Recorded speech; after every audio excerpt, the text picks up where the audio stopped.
కోట్ల రూపాయలు ఇస్తామన్నారండి.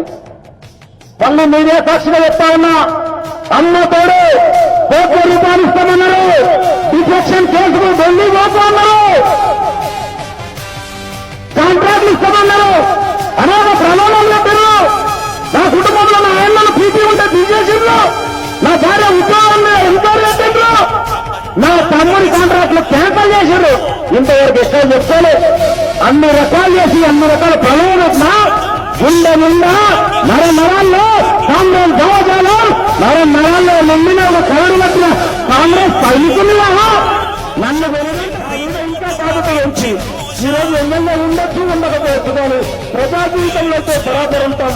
చచ్చిపోయేటప్పుడు నాకు జయం మీద 300 కాంగ్రెస్ జెండా కట్టుతారు కనుక కాంగ్రెస్ జెండా కింద తప్పకుండా పనిచేస్తామని ఎమ్మెల్యే ఉండొచ్చు ఉండకపోవచ్చు. ఏ స్థాయిలో ఉండొచ్చు ఎక్కడ ఉండొచ్చు. కానీ తప్పకుండా కాంగ్రెస్ భాగజాలను నింపుకొని పనిచేస్తామని చెప్పి